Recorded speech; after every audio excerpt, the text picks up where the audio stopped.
Hi viewers, welcome back to our channel. Today I'm bringing a new episode with a new story. The story's title is Chipko by the Langurs, published in the Gokulam magazine. So let's move towards the story. Kapil, the langur, and his friends lived in the thick jungles of Vindhyas, which is the home of many animals. They played all day among the trees. They were clever too. They collected all the news of the forest and dutifully reported it to their beloved monkey king, Raja Varun. Raja Varun was proud of his young Sherlock Holmes, as he called them. With their help, he successfully kept all the deer, birds, bears, and monkeys in the forest very happy. Life was quite peaceful. One day, Kapil was gamboling around with his friends. All of a sudden, he espied a group of men with the axes in their hands chopping down a number of trees in the forest. These men seem new in these parts, thought Kapil. Let me wait for a few days and see what they are up to. The men, however, returned next day and the day after that. They continued to cut down many trees. Kapil soon realized that the matter was serious. He bounded across to his Raja Varun and bowed his head reverently. He was breathless. Your Majesty, he cried, some strangers have entered our forest and have started cutting down the trees in large numbers. We must do something. The langur king scratched his head. Don't worry, Kapil, I'll talk to the men myself, he said. With a few trusted courtiers, Raja Varun moved gingerly towards the fast increasing clearing among the trees. Approaching the person who appeared to be the leader, the Raja bowed his head. The stranger looked at Raja Varun with scorn. What do you want? He growled. Sir, I am the king of the animals who live in this forest. Our homes are in these trees. Our children learn to swing and play on these branches. They eat the fruit that grow here. These trees are mothers. So what? Replied the man. And how does that concern me? Sir, your men are cutting down our trees. By doing so, you are harming us as well as yourselves. See how you are spoiling the beauty of the forest of the earth. The rains will never come. We shall be homeless. We shall all starve, and so will you. Ha! Look at the old fellow trying to lecture me. Or is it a threat? Thought the man. Turning to the langur king, he said, I cannot help you if you live here. I have been given a contract. I have to cut these trees. Go find yourselves another forest. The langur king looked crestfallen. All right, he said, perhaps you'll make a deal with me. You may cut down a quarter of the trees, but for every tree that you cut, you must plant 4 trees. That's as much as I can allow. The contractor, who had been running short of woodcutters because of the great hurry he had been in, agreed to Raja Varun's proposal. A week later, a fresh batch of woodcutters came from the town. The contractor was sorely tempted. He instructed the men to go to the far end of the forest and chop more trees than ever before. He hoped that the monkeys would not notice them there. Soon, Kapil and his friends began to hear strange noises from the other side of the forest. I wonder what it is, said Kapil. Come, guys, let's go and see. Away they went, leaping and swinging onto the branches and the creepers. In no time, they reached the other side of the forest. A sorry sight met their eyes. Their beloved trees were being hacked down by the very fast. The contractor had cheated us, cried Kapil. He fumed with rage. Chipko, shouted Kapil. Come on, fellas, let's protect our trees with our lives if necessary. Then strange thing happened. All the langurs climbed down and each went to a tree. Each langur put his arms around the trunk of a tree. The contractor's men were astonished. How could they cut down the trees without killing the langurs? The contractors will punish us for not completing the work on time. They said to each other in dismay. What shall we do? They tried to shoo the langurs away, but they wouldn't budge. They ran to the contractor. Sahib, said the woodcutters, we cannot cut down the trees. The langurs have put their arms around them. We cannot cut down the trees without killing the animals. What shall we do now? In the meanwhile, Kapil had gone to Raja Varun with the news. Oh dear, said the Raja. Let's hurry before those cruel men kill any of our loyal subjects. As the woodcutter contractor and his men were wondering what to do, they saw Raja Varun come towards them. With them were Kapil and a few other animals. Raja Varun looked worried. You have not kept your promise. I had made a deal with you. He told the contractor, now we shall not allow you to cut any more trees in this forest. Your next tree shall be cut over the dead bodies of the animals of the forest, who have made their homes here. The contractor looked here and there. All around him the monkeys clung to the trees for dear life. He was moved. I am very sorry, he said. I tried to take away your homes. Please forgive me. I shall change my line of business altogether and never cut down trees anymore. Hurrah! Shouted Kapil and his friends.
Hi, very warm welcome to our channel. I am Channa Mama.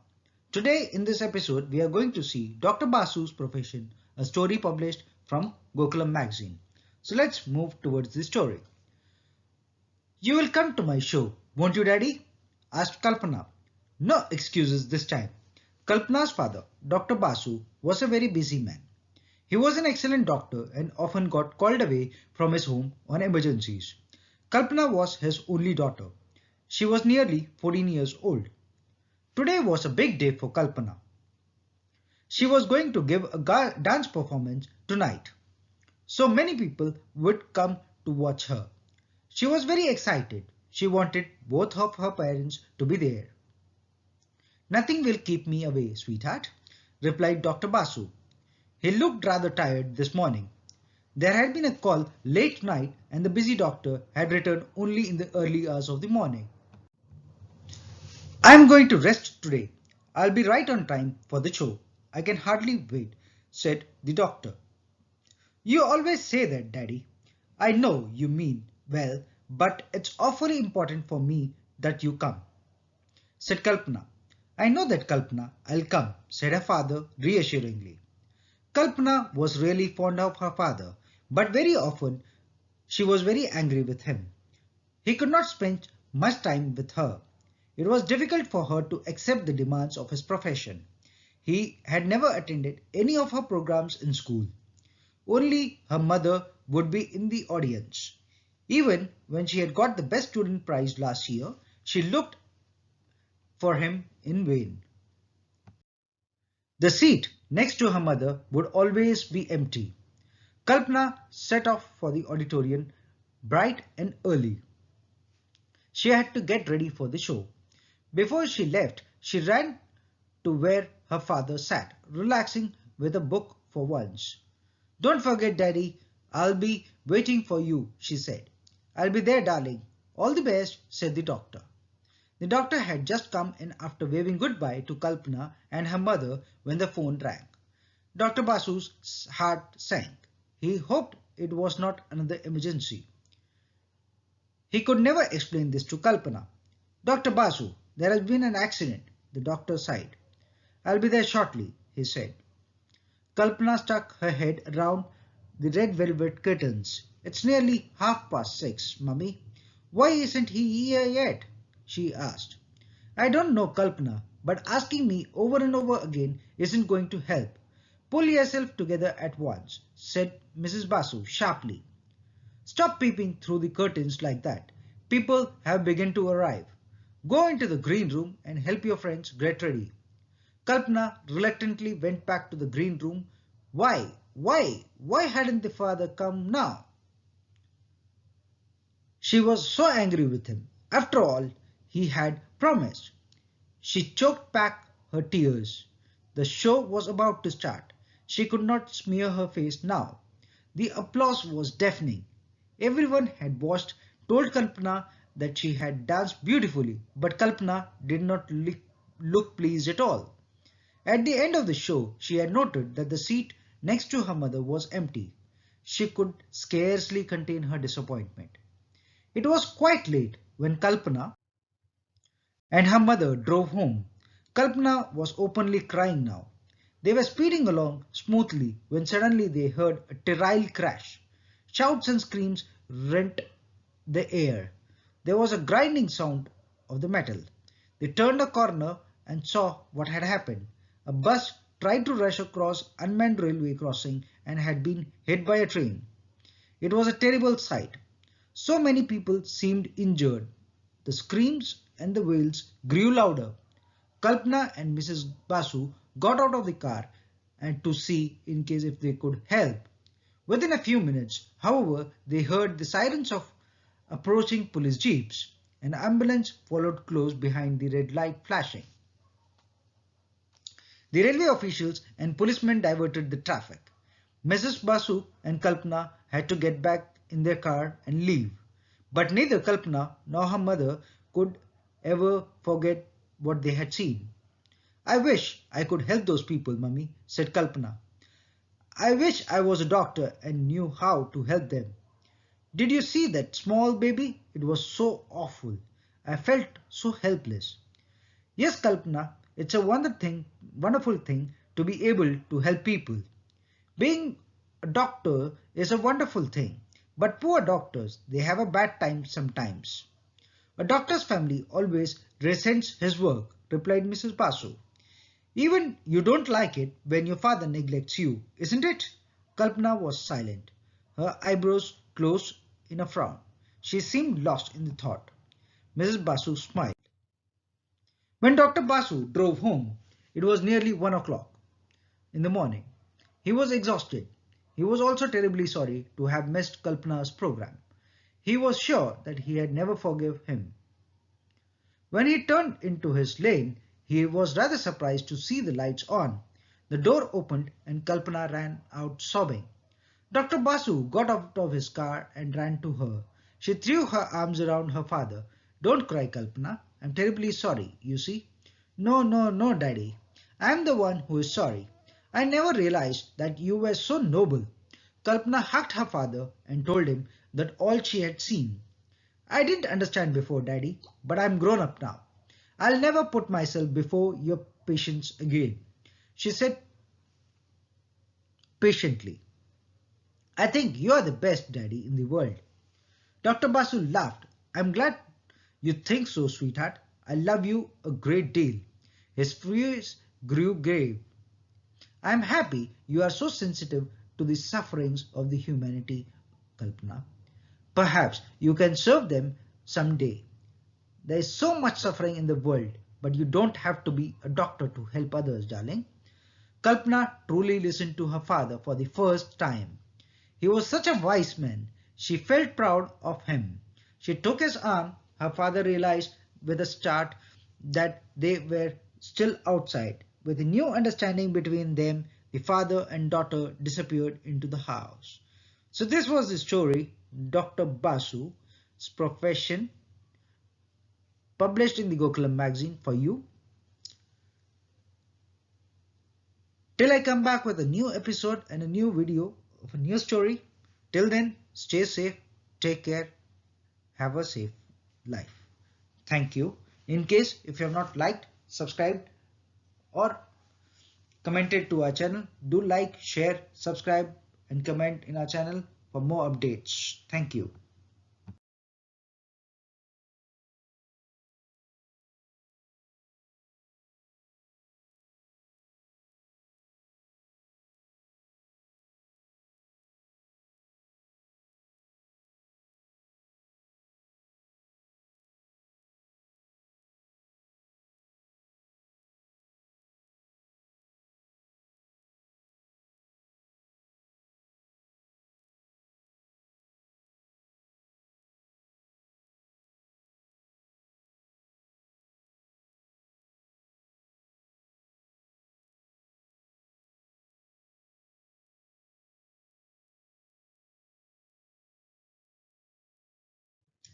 Hi friends, a very warm welcome back to our channel. I am Chanda Mama.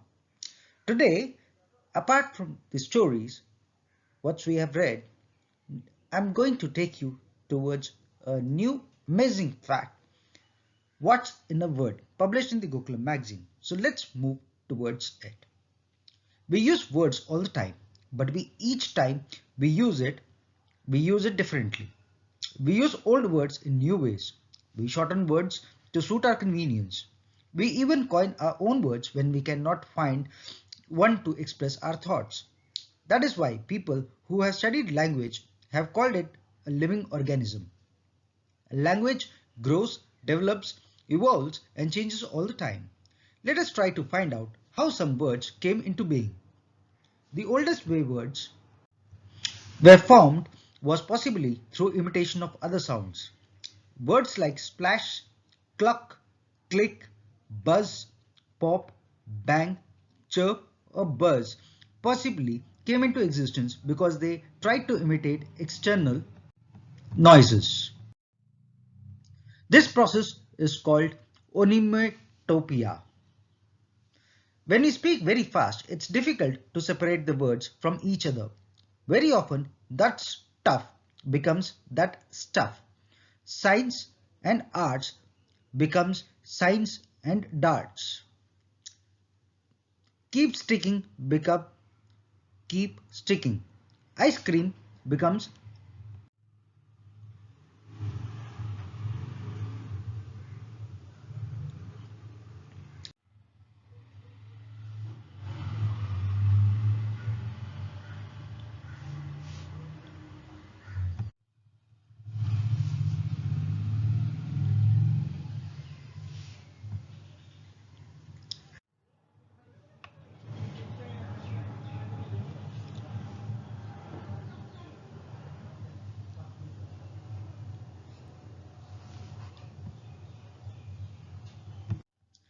There are many words were formed in this way which are now part of our vocabulary. Here are some examples. Tragicomedy, that is tragedy plus comedy. Melodrama, melody plus drama. Brunch, breakfast plus lunch. Radiogram, radio plus gramophone. Electrocute, electric plus execute.